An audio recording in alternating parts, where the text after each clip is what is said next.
Welcome to Adventures Gone Mad, your critical look at module books. My name is Kyle W., and I am here with my favorite co-host. Why don't you introduce yourself? Well, hey, everybody. This is Kyle A. I will also be helping Kyle with all this. It's a whole Kyle menagerie of Kyles. So, we're going to be talking about some modules. We're trying to make it as confusing as possible by both being born with the same name. Yeah. It's like all the Kyles. We chose that during character creation. For sure. So Kyle, what is your, just to kind of, this is a episode 0 sort of thing. So just kind of wanted to talk about what this podcast is going to be. And in order to do that, we need to talk about, our history with the game, how we got into it, what we're currently doing with it. And since this is going to be kind of a, I like to say book club format where we're going to be going over modules, old D&D modules one by one, we'll tell you what we're going to do for the next episode. So what is your history with D&D? How did you start playing this game? So I started playing D&D when I was about 12 years old, or maybe 10. I can't even remember now. I am a lot older, so let's just say 40 years ago. I started playing D&D. I played the Red Box version from like 1984, and I have been playing role-playing games from that time forward. Sometime in order to actually, have a job and all of that nonsense, but for the most part, just really love games, really love role-playing games, especially I played second edition D&D, advanced, and didn't really play much of 3.5. I played a little bit of 4, but been playing a lot of 5, and that's been my mainstay now. We've been playing that now for, at least I've been playing it now for like 6 years. So, and like so you started playing this when it wasn't as popular as it is now. I guess, how did you like you probably, I'm assuming you didn't just walk into a store and look at the red box and be like, this is cool, and then walk out. Like, how did you get introduced to it? Oh yeah, so when I was a kid, we had a hobby store in my hometown. It's a small town, and I saw the little lead miniatures. They had a lot of those running around, and I saw the books and stuff like that. So I remember one of my friends in school was playing it, and it told me about it. And so when I saw the red box, my mom bought it for me. And then I had another friend who was playing, and he bought the expert box, which was the blue box. And so the famous blue box.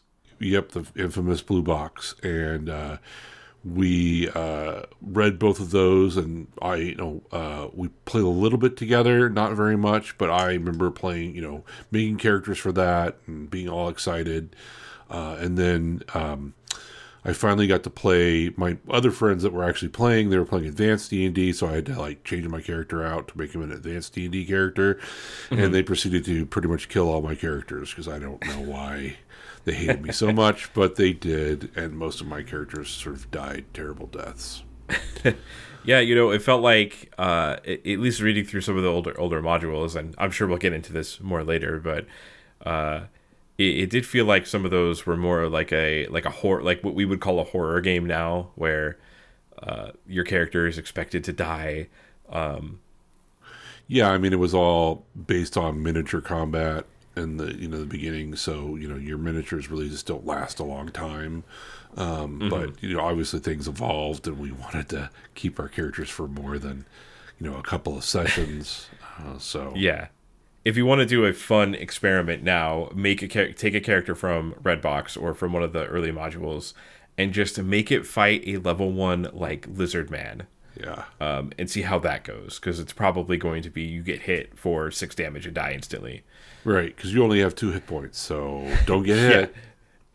You get killed 3 times over. So how did you get started, Kyle? So I had like a little bit of a unique path because my first edition of the game was the AD&D revised. So that was the black cover, and the art on the front is like a bridge breaking, and there's like a barbarian dude and a wizard, and the wizard is casting like shocking grasp. It's like the art is so cool. I still love it to this Yeah, day. yeah, yeah. Uh, so that was my first book, but the way that I got into it, because I didn't really grow up. I grew up playing like video games and stuff, but I wasn't playing really fantasy games. I was playing like Mario and Street Fighter and stuff like that.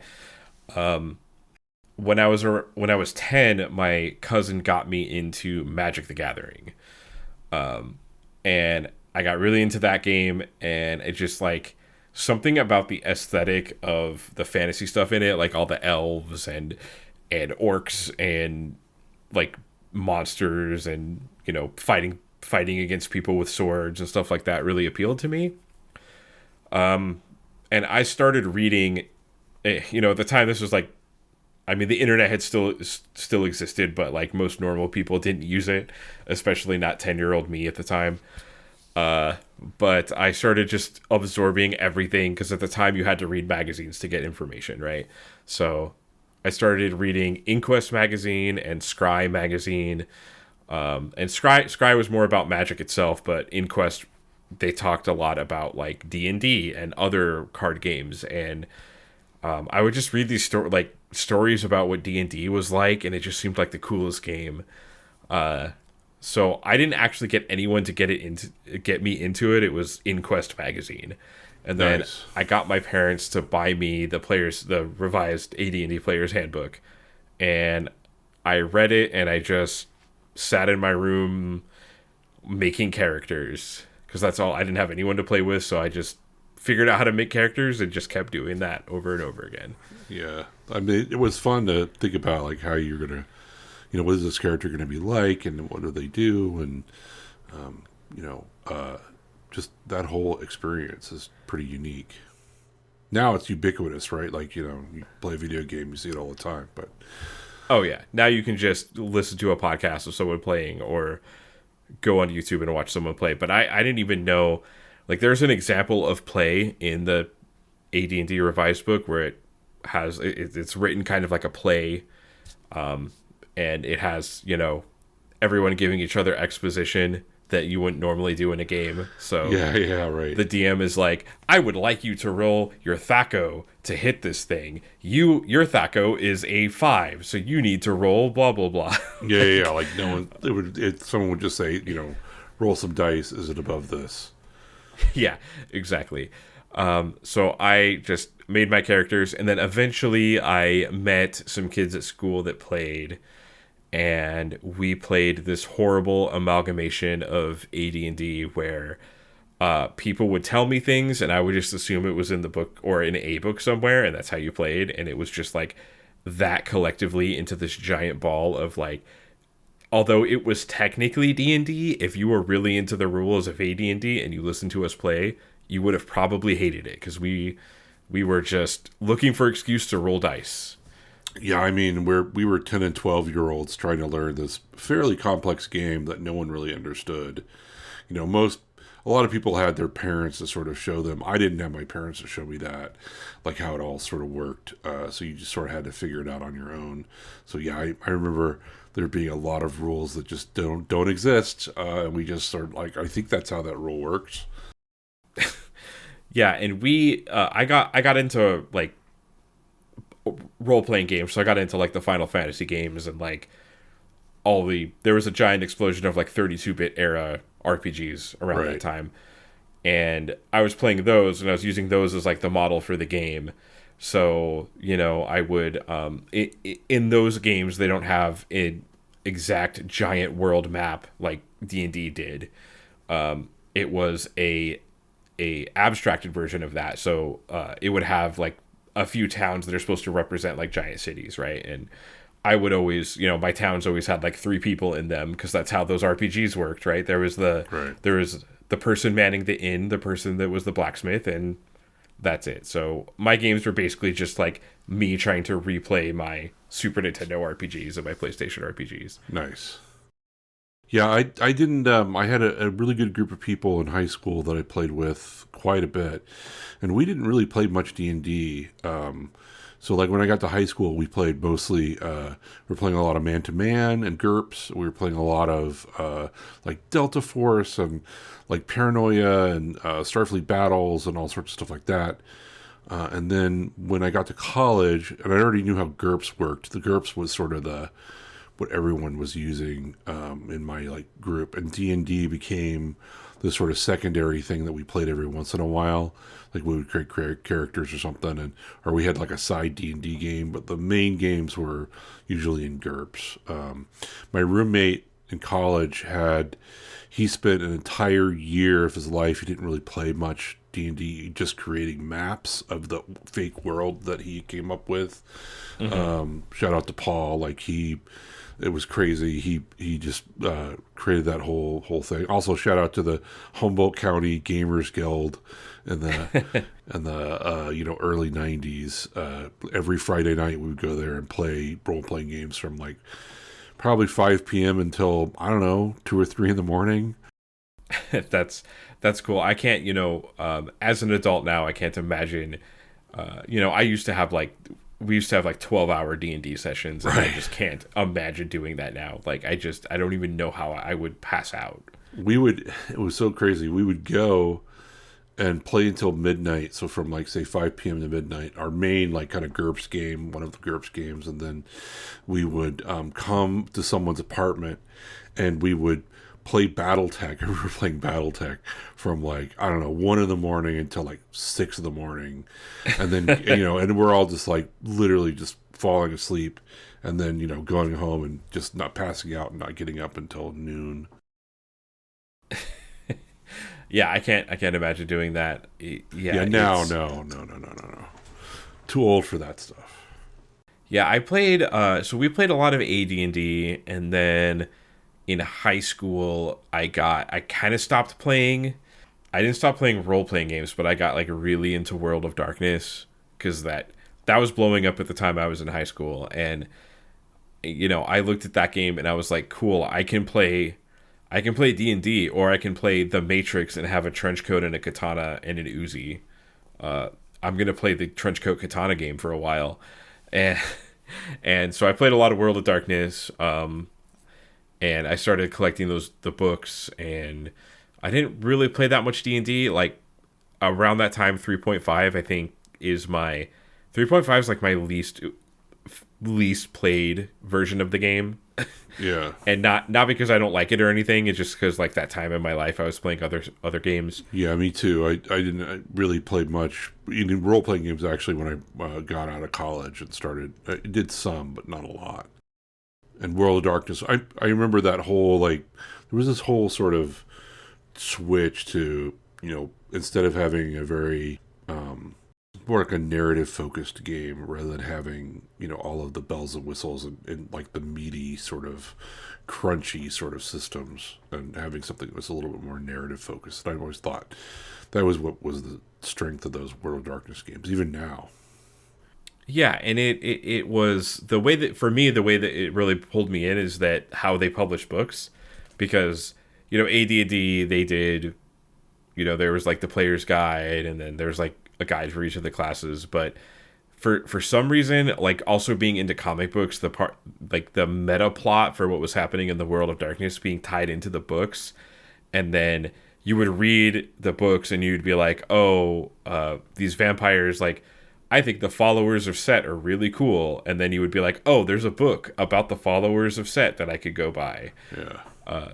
So the way that they like the comic book like collector part of my brain really liked that part of the World of Darkness, which D&D wasn't doing for me at that time. And yeah, all my friends were starting to get into World of Darkness too, so I played that for a really long time until and I did that in college as well. In fact, when I was going to college, my ultimate dream was to like be a writer for White Wolf. Like that's what I wanted to do when I first went into college, which changed what I wanted to do changed, but that was like, when I was 17, 18, what I wanted to do with my life. Yeah, I could see that. So I guess we should probably focus on what we're actually going to talk about in this podcast. Yes. So let's bring that around. So this podcast, we are going to be hosting, I guess you could call it a book club. That's kind of what I like to call it. But so each episode of this podcast is going to be about a module. So we're going to tell you what we're going to be doing next. And then we're going to go over that module so you can have, time to go over it yourself before that episode. Yeah, and I think we're mostly focused on old modules and maybe giving a little bit of like, hey, so what was the ideas behind these modules? Like, why was this one significant? Why is this one popular? Why is this one not popular? Maybe a little bit of, hey, what were they trying to accomplish here? And some of the interesting things that were going on idea-wise in those modules. And not so much like, hey, would you play this module? Like, no, we don't want you to play the module. We just want to talk about it. Yeah, so this is more, I guess we're going to be talking more about the modules as like their tropes and how they are as like literature more than actually playing it, because, we don't think, although I would love if anyone did that, I don't think many people listening to this are going to, because of our podcast, go and pick up The Lost City and run it for their group. Right, exactly. I don't see that happening. But there's a lot of ideas that showed up in these early modules that are show up in like just pop culture and other games and video games. For example, if mind flayers were never created, then they would have showed up in like any other video game, right? And Final Fantasy even has mind flayers in it, so it'll be interesting to see when the origins of these specific ideas and things that I think are a pretty powerful force in pop culture, even if D&D isn't the most popular thing in the world. Right, yeah. I mean, even the first module that we're going to do and talk about is focused on role-playing in factions, which really wasn't a thing in a lot of those early modules. So, it sort of brings like, oh, this is a whole new thing. Whereas now, in most, campaigns, everyone's like, well, how much role-playing do you want to do? How much combat do you want to do? Here, it's like, those early modules were just all combat. You were just going through a dungeon and killing everything in the dungeon and getting there, much more like a video game. Yeah, the monsters are there to be killed. Right. Not to be reasoned with. Yeah, exactly. So this is just our episode 0 of just talking about our history with the game, because we felt like that was important. Our first episode is going to be with the red box, because we're going to be doing a lot of modules that are from that. So we're going to go over the red box to kind of like reposition ourselves in that world and get our mindset with the rule set of the game that those modules were made for. Yeah, even, I actually played that back in the day, and I don't remember half the stuff that's in there now. And half the time I'm looking at that going like, well, A, we didn't do it that way, and B, why did they do it that way? And so it was very interesting to start reading that stuff and seeing like, oh, huh. You're telling me when you were a kid, you didn't set up walking through the dungeons in incremental turns of 10 minutes? Yeah, no, none of that happened. We didn't do any of that. None of that was going on.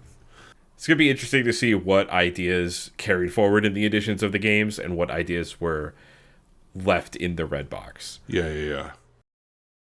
And then after we do the red box, the first actual module that we're going to be doing is 1982's The Lost City. Yeah, I'm looking forward to that for sure. It's a very interesting module. Me too. I will use any excuse to read old modules. It's one of my favorite things to do. Well, yeah, I mean, that is the impetus of why this whole thing is happening, is because you like reading old modules and talking about them. So, or at least let's have a format to talk about them. Follow us on your podcast app of choice. Contact us at agmpodcast@gmail.com. Follow us on Blue Sky at adventuresgonemad.bsky.social. And join us again next episode for the D&D Red Box Basic Rules.